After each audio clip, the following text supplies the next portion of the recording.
L'odeur de brûlé émanait de la ventilation, comme si quelqu'un avait séché ses cheveux avec un sèche-cheveux et avait oublié de l'éteindre pendant la nuit. La jeune fille leva les yeux.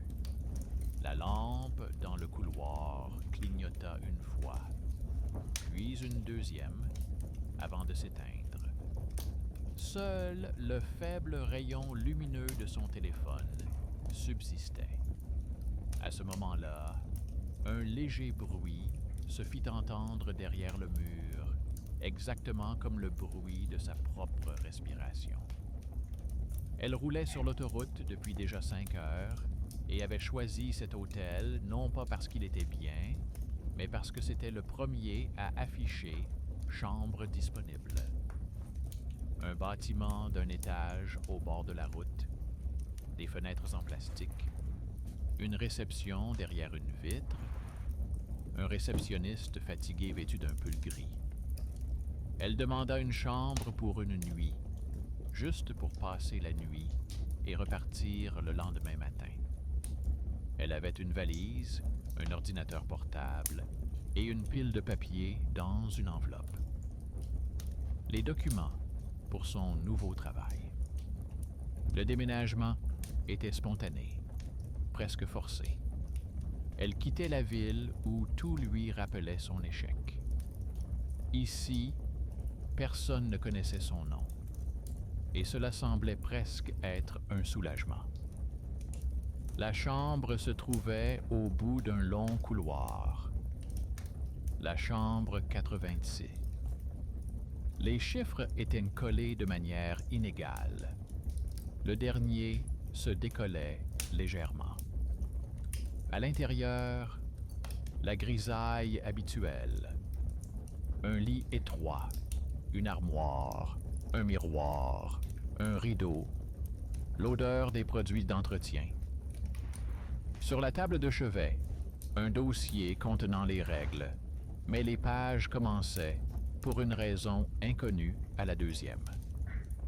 Elle n'y prêta pas attention. La première chose qui l'a mise en alerte, c'est un léger écho.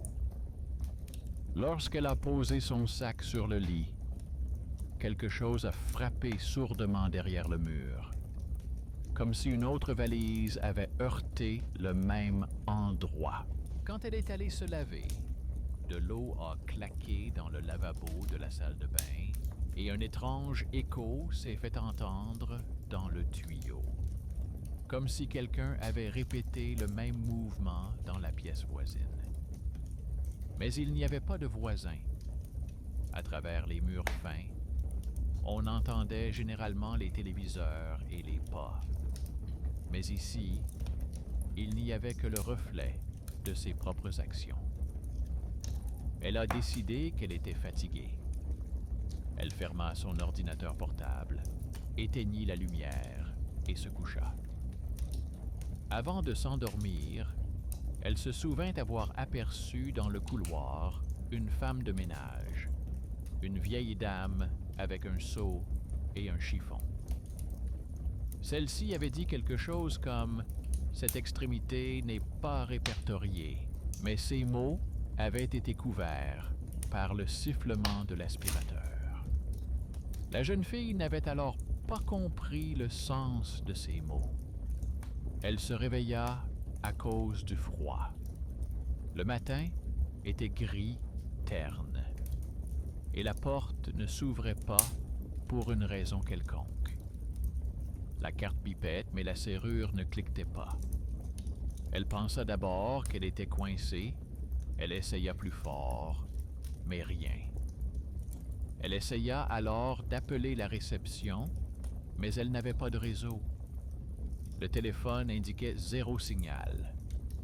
Seule une icône indiquant que la caméra était connectée clignotait à l'écran. Elle s'est approchée de la fenêtre. Le verre était dépoli.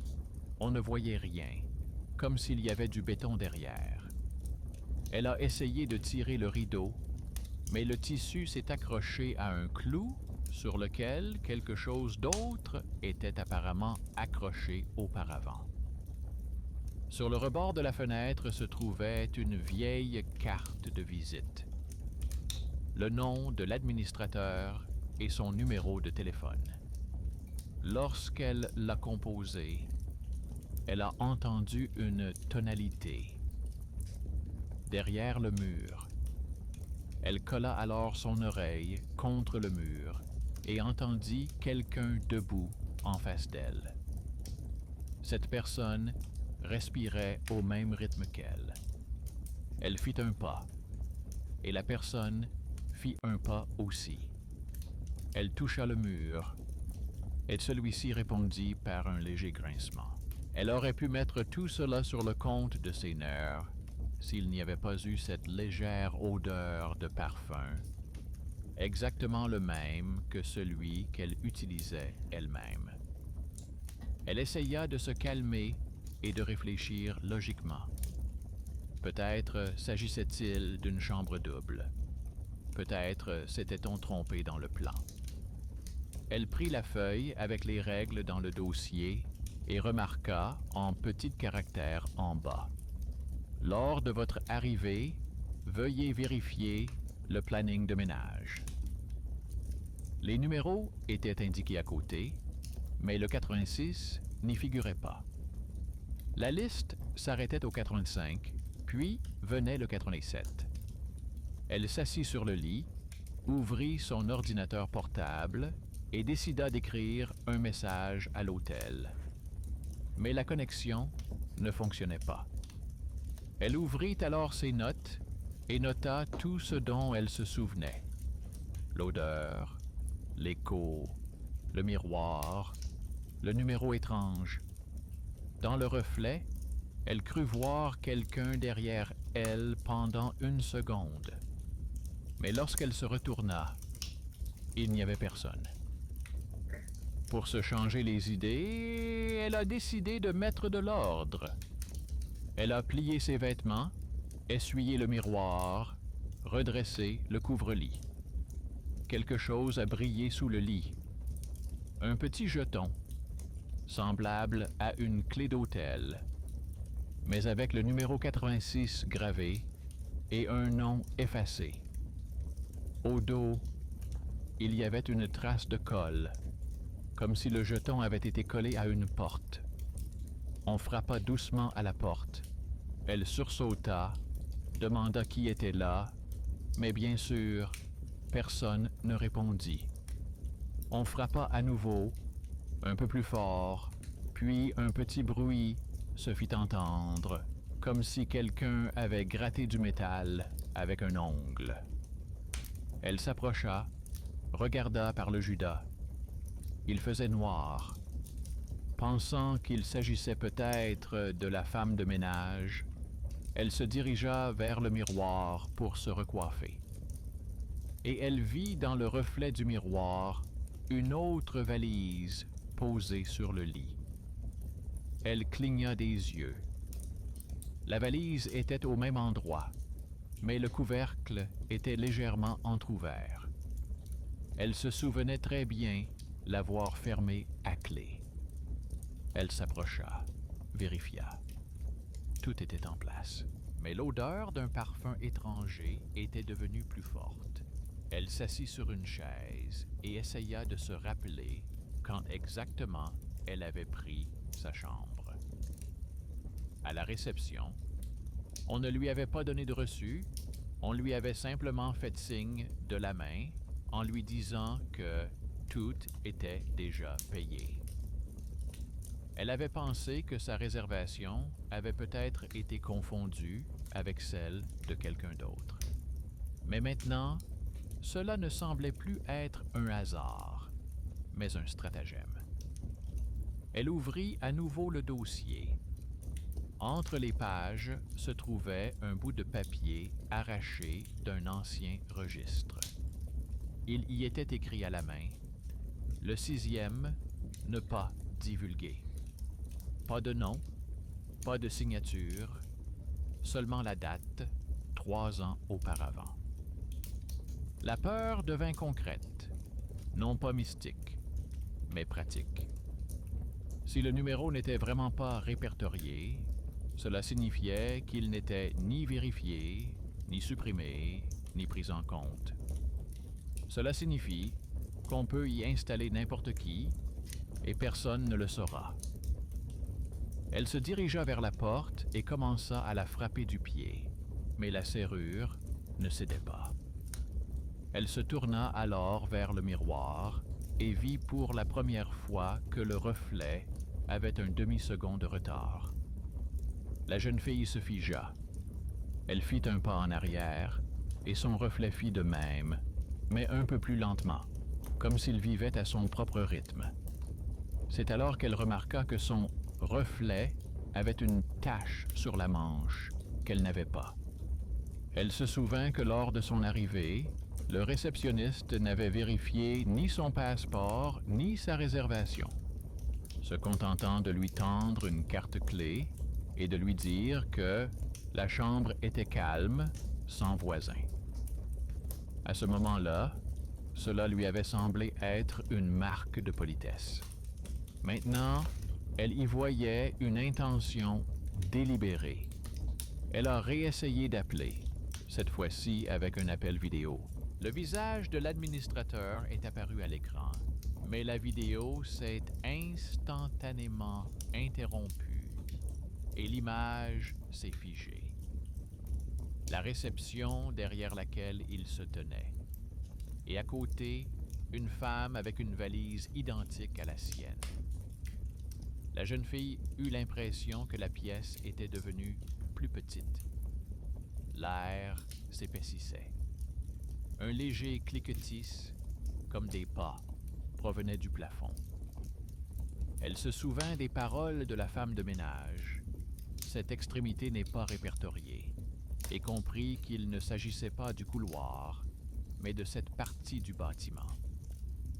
Peut-être qu'il n'y avait tout simplement pas de comptabilité ici, ni d'électricité, ni de communication, ni de registre des visiteurs.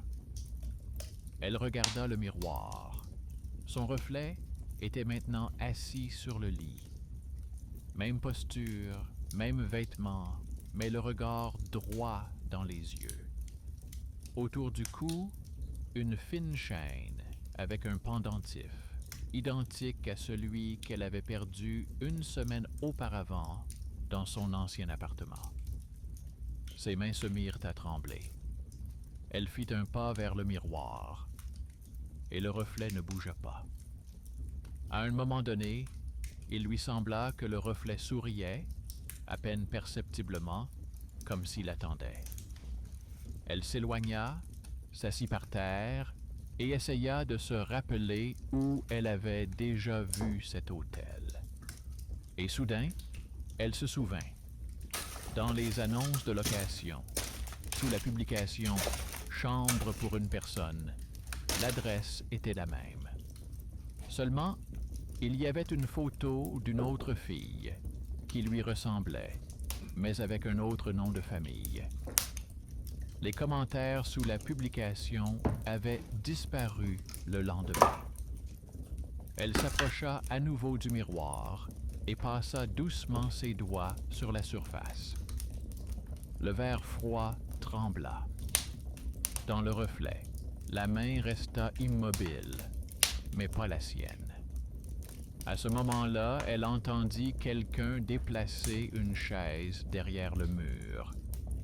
Elle se tenait debout, écoutant chaque bruit. Celui qui se trouvait derrière le mur bougeait prudemment, comme s'il le faisait exprès de manière synchronisée. Une planche du plancher grinça doucement en réponse, le même mouvement sous ses pieds. Elle comprit soudain que si elle frappait au mur, le bruit ne reviendrait pas en écho, mais comme une réponse. Elle vérifia 3 coups courts, une seconde de silence, puis 3 autres coups identiques. Elle ne ressentait ni terreur ni panique, seulement une lucidité froide et lente.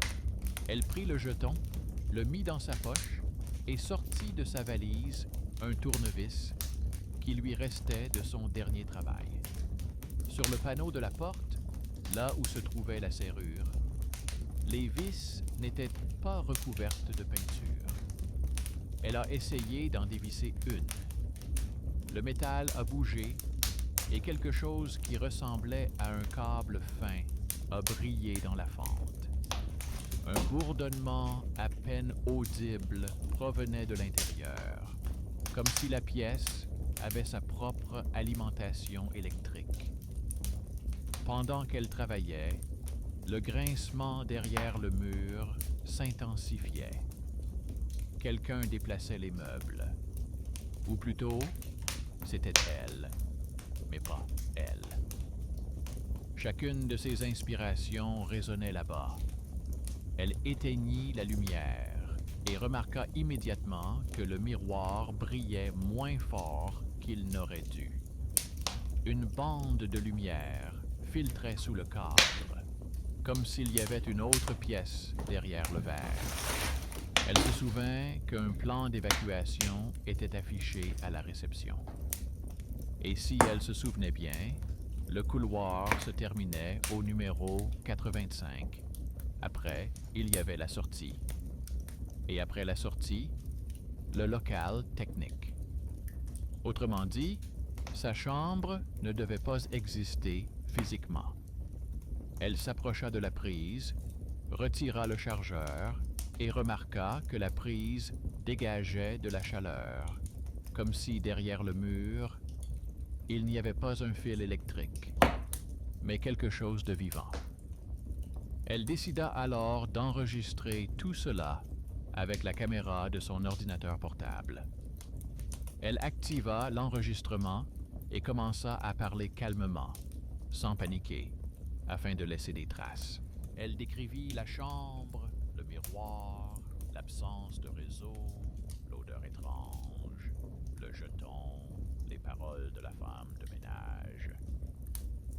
Mais lorsqu'elle a regardé l'écran, l'arrière-plan était différent. Sa voix provenait d'une pièce au mur blanc, avec un verre d'eau posé sur le lit. Elle s'est retournée. En réalité, il n'y avait pas de verre. Sur la vidéo, quelqu'un s'était placé derrière elle.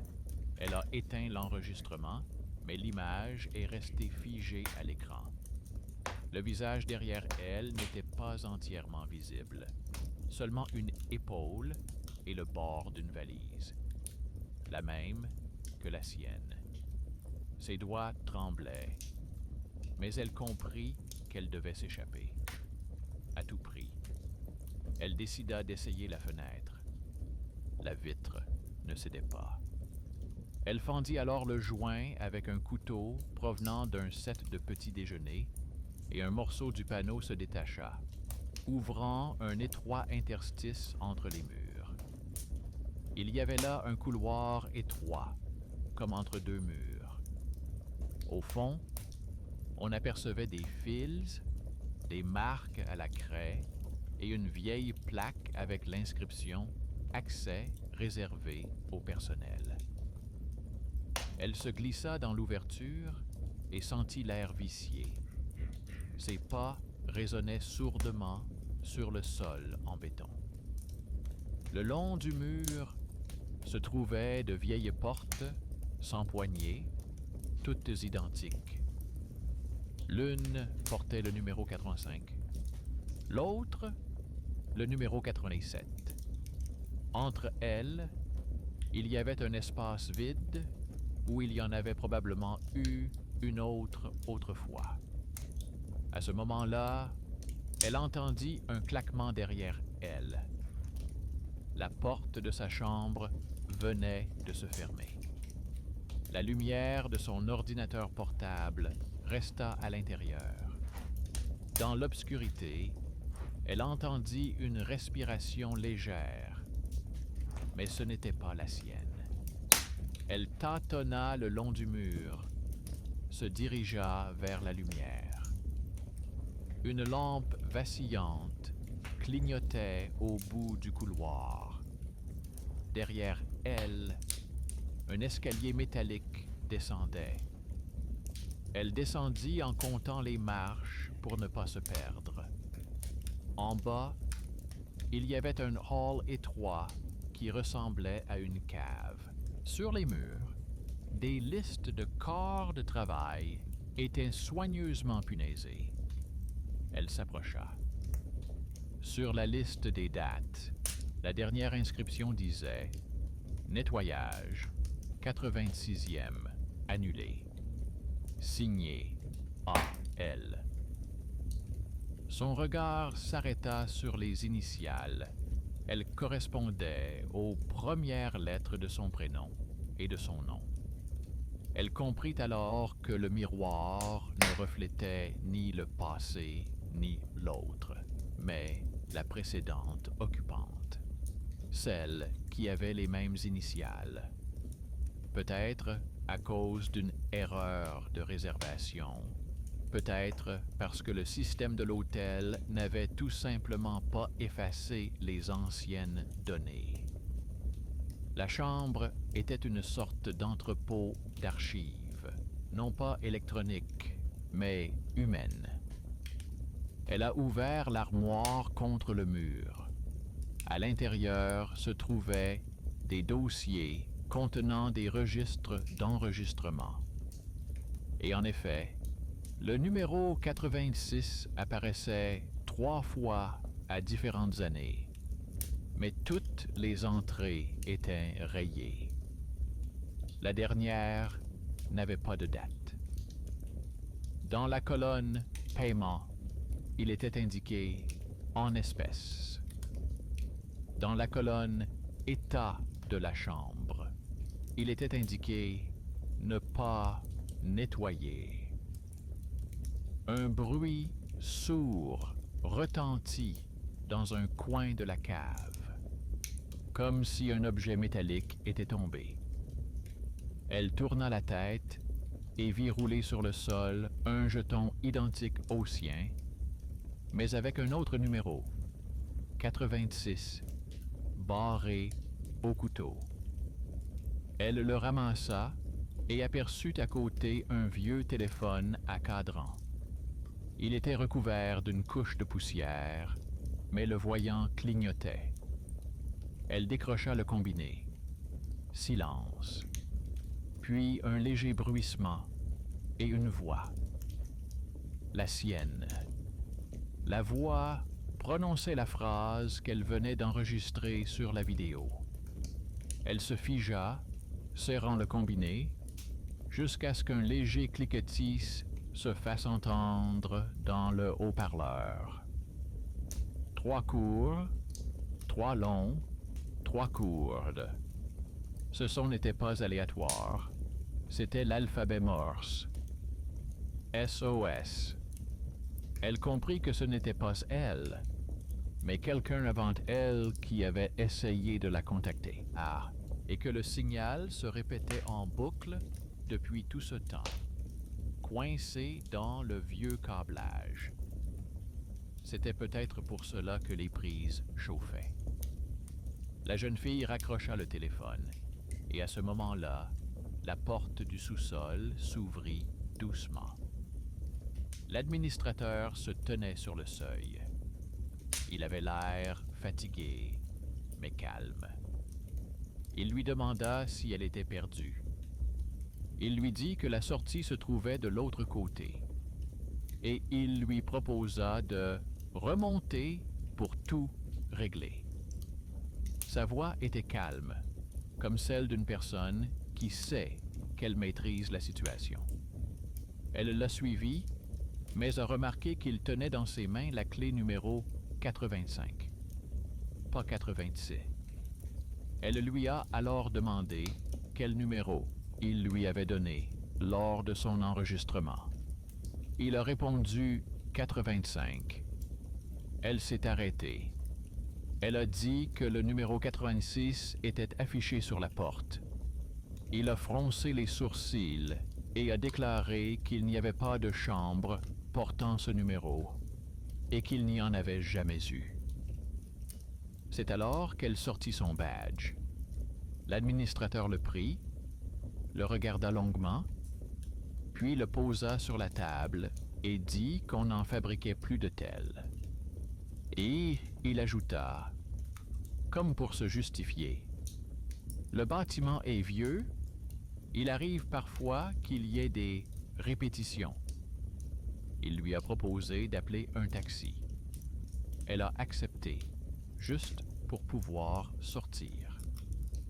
Quand ils arrivèrent à la sortie, ils entendirent une femme tousser dans le couloir, d'une voix sourde, comme venant de loin. L'administrateur se figea. Il dit que c'était peut-être le vent. Mais le vent ne tousse pas. La rue était silencieuse. Elle se tourna vers les fenêtres. Toutes étaient sombres, sauf une, au deuxième étage, où brillait une faible lumière. Les rideaux étaient tirés, mais une ombre bougeait derrière eux. Une ombre humaine, mais légèrement irrégulière, comme un reflet à travers l'eau. Le taxi arriva. Le chauffeur dit qu'il n'avait jamais vu d'hôtel comme celui-ci auparavant. La vieille enseigne sur la façade était de travers.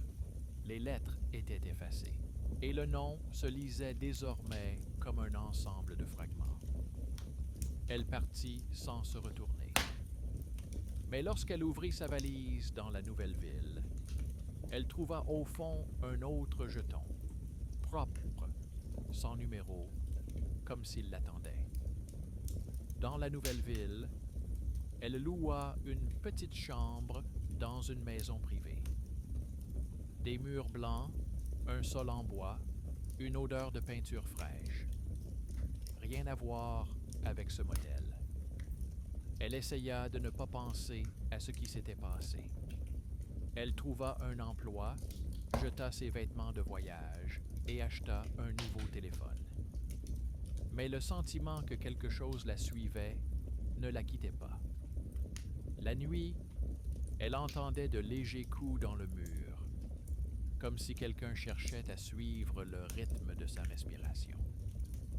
Parfois, le bruit venait de la prise électrique. Parfois, il venait de derrière le miroir. Elle essayait de mettre de la musique pour le couvrir, mais les coups s'adaptaient à la mélodie.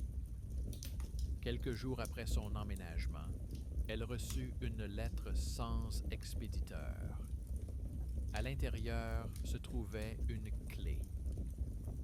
clé d'hôtel, en métal, avec le chiffre 86 gravé dessus.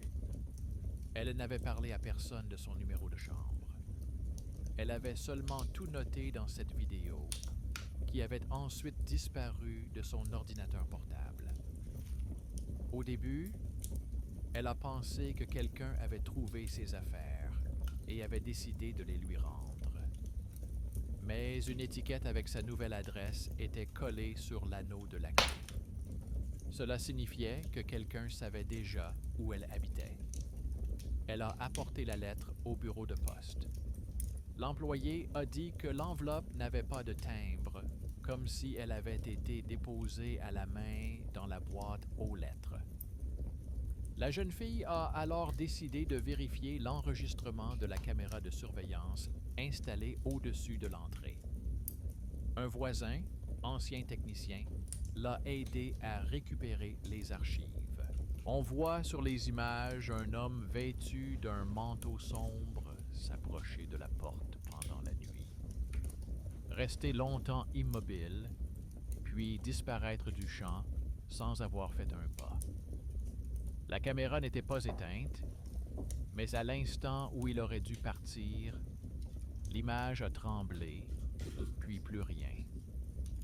Elle a commencé à chercher des informations sur cet hôtel. Elle a parcouru d'anciens forums, des archives de réservation, des avis. Rien.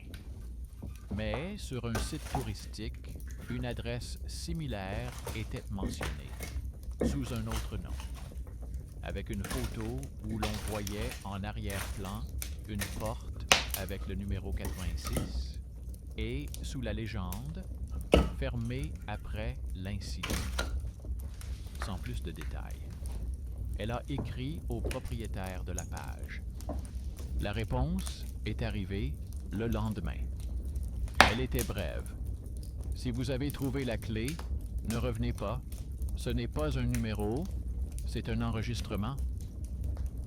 Elle n'a pas compris ce que signifiait enregistrement. Elle a essayé de recontacter le propriétaire, mais la page avait déjà été supprimée. Au travail, tout se passait comme d'habitude. Elle s'est rapidement familiarisée avec ses tâches et s'est efforcée de ne pas se faire remarquer. Ses collègues lui ont dit qu'elle avait l'air fatiguée, mais elle a mis cela sur le compte du déménagement. Seule une femme du service, une comptable âgée, lui a dit un jour « Vous avez déjà vécu cela quelque part, n'est-ce pas? » Elle a ajouté qu'elle se souvenait de son visage, mais qu'elle ne savait plus où. Cela l'a mise en alerte. Elle ne l'avait jamais rencontré auparavant. Elle a décidé de consulter les anciens documents du motel dans la soirée. Elle avait alors pris dans la cave une copie d'une page du journal avec la mention « Ne pas divulguer ». Elle l'a sortie du dossier, l'a ouverte et a vu qu'un nouveau texte était imprimé au verso, comme si quelqu'un l'avait tapé par-dessus. Enregistrement rétabli.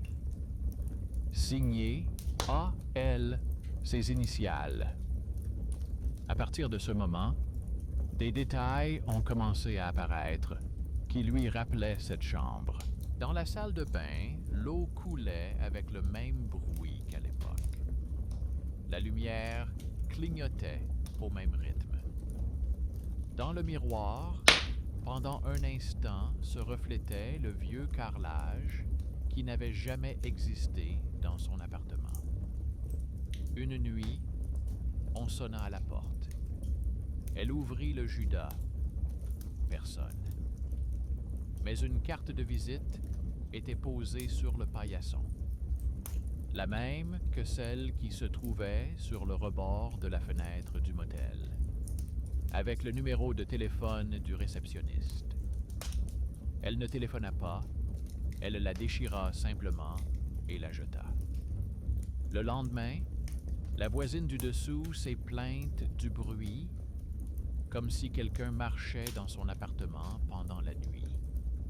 Mais elle ne s'est pas levée, elle n'a pas entendu de pas. Seulement des coups, 3 fois, réguliers, comme mesurés par un métronome. Elle a alors décidé d'enregistrer. Elle a installé un dictaphone sur sa table de chevet et l'a laissé allumer. Le matin, elle a écouté l'enregistrement. On n'entendait ni sa respiration, ni son sommeil. Seulement un bruissement et une voix, faible, à peine perceptible, qui répétait « 6e, 6e ». Elle a rallumé l'enregistreur et a enregistré son explication afin de pouvoir la vérifier plus tard. Je suis dans une autre pièce, dans une autre ville. Puis, elle l'a éteint. Mais 1 minute plus tard, l'appareil s'est rallumé tout seul et le haut-parleur a reproduit ce qu'elle venait de dire. Mais la voix semblait un peu plus âgée, plus rauque, comme si ce n'était pas la sienne. Elle a décidé d'apporter l'appareil à un collègue du service informatique qui s'y connaissait en son. Il a dit que la voix ressemblait vraiment à la sienne, mais qu'elle n'avait pas été enregistrée par le microphone, mais comme si elle avait été prélevée sur une autre bande, par-dessus l'ancienne couche, comme un vieil écho qui se reproduit à chaque nouvel enregistrement. Il lui a conseillé de simplement jeter le dictaphone. Elle a accepté, mais ne l'a pas fait. Quelque chose la retenait, comme si c'était son seul lien avec ce qui s'était réellement passé. Ce soir-là, elle est allée au supermarché. À la sortie, près de la caisse, elle a vu un panneau publicitaire pour des hôtels. parmi les bannières aléatoires, une ligne a attiré son attention. Hôtel sur la route, confort, calme, chambre 86 disponible. L'écran clignota et l'inscription disparut. Elle rentra chez elle et découvrit qu'une étiquette était réapparue sur sa valise, vieille et déjà poussiéreuse. Ce n'était pas son écriture, mais les lettres lui étaient familières. A.L. Et la date était celle du lendemain. Elle regarda longuement la valise. Puis elle prit un couteau et déchira le tissu sous la poignée. À l'intérieur, il y avait une couture étroite, cousue avec du fil blanc. Lorsqu'elle la défaiса, une feuille pliée en deux en tomba, vieille, jaunie, avec le cachet de l'hôtel. Il y était écrit « Le client est parti, le corps n'a pas été retrouvé ». À partir de ce moment, elle n'a plus dormi. Elle passa la nuit suivante à la fenêtre, observant la rue. À 3 heures du matin, alors que les lampadaires étaient moins lumineux, un homme passa dans la rue avec une valise. Lentement, d'un pas régulier. La valise était identique à la sienne. Il s'arrêta sous sa fenêtre et leva la tête. Elle a fermé les rideaux, mais une seconde plus tard, elle a entendu des coups. 3 courts, 3 longs, 3 courts. Le même signal SOS. Elle alluma son ordinateur portable et décida de vérifier l'ancien enregistrement, celui qu'elle avait fait au motel. Le fichier avait désormais un autre nom. Nouvel enregistrement. Lorsqu'elle l'ouvrit, elle vit cette même chambre. Elle était assise sur le lit. Seul son regard était dirigé vers l'objectif, comme s'il ne s'agissait plus d'un enregistrement, mais d'une connexion directe. L'écran s'est assombri et l'espace d'un instant, le reflet est devenu un miroir. Un mot est apparu à sa surface, dessiné par la bouée. « Rends-moi. Rends-moi. » Elle comprit qu'il ne s'agissait pas d'une simple répétition, mais d'un cycle. Que le numéro 86 n'était pas une chambre, mais un lieu où aboutissaient ceux qui étaient restés entre deux au moment du déménagement, entre l'ancien et le nouveau, entre ceux qui étaient partis et ceux qui n'étaient pas revenus. Et chaque nouvelle victime devenait la précédente pour la suivante. Elle savait désormais ce qu'elle devait faire. Trouver celle qui emménagerait après elle. Elle a cessé de sortir de chez elle, mais en apparence, tout semblait normal. Elle répondait au téléphone, recevait des colis, faisait des achats en ligne. Elle avait besoin de temps. Elle attendait la prochaine étape, qui prendrait la clé après elle. Elle savait que le numéro 86 n'avait pas disparu, il attendait simplement un nouveau nom dans sa liste. La 3e nuit après cet enregistrement, un email intitulé « Confirmation de réservation » est arrivé. Il contenait son nom, la date du lendemain et l'adresse du motel sur l'autoroute. Le montant était de 0. Le mode de paiement était en espèces. Et le commentaire de l'administrateur était « Bienvenue, A.L. » C'était un choix.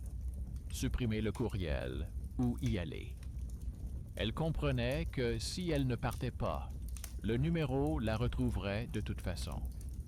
Que seul celui qui bouclerait le cycle pourrait peut-être empêcher la répétition. Elle décida alors de revenir. La route était déserte. Il y avait du brouillard tout autour, quelques rares lumières. Le motel était là, comme si personne n'avait touché à ses murs pendant tout ce temps. L'enseigne était la même, mais les lettres étaient noircies. Il y avait un cadenas sur la porte, mais le portillon menait à l'entrée arrière. Elle est entrée sans allumer la lumière. Le couloir semblait plus court qu'avant. L'air était immobile. Il sentait la poussière et le savon bon marché. Sur le comptoir de la réception, il y avait toujours le même journal. Au-dessus des anciennes inscriptions, un seul mot était désormais imprimé, restauré. Elle prit un stylo et écrivit une ligne en dessous. A.L. parti. Un léger craquement se fit entendre derrière le mur. Elle traversa le couloir où se trouvait autrefois sa chambre.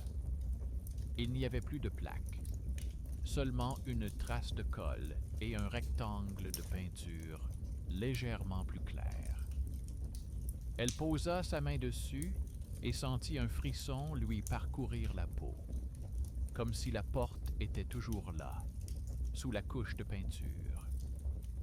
Elle appuya plus fort et sentit sous ses doigts une légère résistance, comme celle d'une vieille serrure. Le mur trembla légèrement. Elle poussa de l'épaule et le panneau céda, ouvrant une étroite ouverture. Derrière, la même chambre, intacte, comme si personne ne l'avait fermée. Sur le lit, une valise, la sienne. Elle entra, sentant l'air devenir plus dense. Elle s'assit sur le lit, ouvrit la valise. À l'intérieur se trouvaient les vêtements qu'elle avait jetés dans la nouvelle ville. Au fond, il y avait un jeton. 9. Il portait le chiffre 87. Elle comprit. Le numéro changeait d'ordre. Chaque personne qui revenait laissait sa place à la suivante. Quelque chose bougea dans le miroir. À présent, le reflet ne la reproduisait plus. Il bougeait un peu plus vite, comme s'il était pressé d'en finir. Son visage exprimait la fatigue, mais pas la peur. La main dans le reflet tenait un stylo et écrivait quelque chose sur une feuille. Elle se pencha pour lire. « Si tu lis ceci, n'aie pas peur. Signe simplement. » Il y avait effectivement un formulaire sur la table de chevet. Le formulaire d'inscription. La ligne « Signature » était vide. Elle prit le stylo, mais ne signa pas tout de suite. À ce moment-là, la porte s'ouvrit. Une jeune fille se tenait sur le seuil, avec une valise, vêtue d'une veste poussiéreuse. Elle semblait perdue, comme si c'était la première fois qu'elle venait ici. Elle demanda si elle pouvait rester pour la nuit. L'administrateur se tenait derrière elle, dans l'ombre. Sa voix était toujours aussi calme. Il répondit qu'il n'y avait qu'une seule chambre de libre. Et il lui tendit la clé, avec le numéro 86. Elle comprit que c'était son moment. Quelle était la nouvelle inscription? Si la jeune fille entrait, le cycle continuerait. Si elle n'entrait pas, l'endroit disparaîtrait, mais elle aussi, celle qui se tenait là, se dissoudrait avec lui. Elle s'est approchée de la jeune fille et lui a dit que la chambre était occupée, qu'il valait mieux partir. Celle-ci hésitait. L'administrateur est alors intervenu, disant qu'il n'y avait pas d'autre solution. Et c'est là que survint quelque chose d'inattendu. La femme de ménage, celle-là même qui avait dit « Cette fin n'est pas comptée », sortit de derrière le comptoir. La vieille femme avait toujours le même aspect, mais elle se tenait désormais droite, le regard clair. Elle dit que tout allait fermer et prit la clé des mains de l'administrateur. Il n'eut pas le temps de dire quoi que ce soit. Il baissa simplement la tête. La vieille femme se tourna vers la jeune fille et lui dit doucement d'aller à la voiture. La jeune femme obéit et s'en alla. Lorsque la porte se referma derrière elle, l'air dans le couloir devint plus clair. La lumière des lampes devint soudainement uniforme, sans clignotement. Le miroir au bout du couloir s'assombrit, comme si quelque chose s'était dissous à l'intérieur. L'administrateur ôta ses lunettes et regarda longuement la femme de ménage. Il demanda qui elle était. Elle répondit simplement « Celle qui nettoie les dossiers ». Puis elle s'est tournée vers l'héroïne et lui a dit qu'elle pouvait partir, que son numéro était fermé.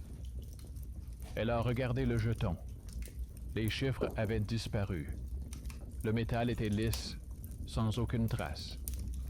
En sortant dans la rue, elle respira l'air qui, pour la première fois, lui semblait réel. Derrière elle, le motel ressemblait à un bâtiment ordinaire, mort, sans lumière. Il n'y avait plus de plaque sur la façade. Elle se dirigea vers la route sans se retourner. Quelques semaines plus tard, elle vivait dans une autre ville, tranquillement, sans lettres, sans coups à la porte, sans miroir où se refléter.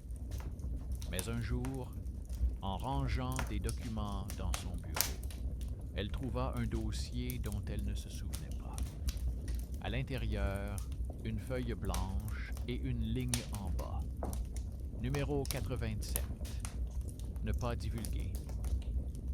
Elle ferma le dossier et le rangea dans le tiroir. Et pour la première fois depuis longtemps, elle sentit qu'elle pouvait sourire. Car elle savait que désormais, le cycle dépendait d'elle. Et si elle n'ouvrait pas la porte, personne n'entrerait.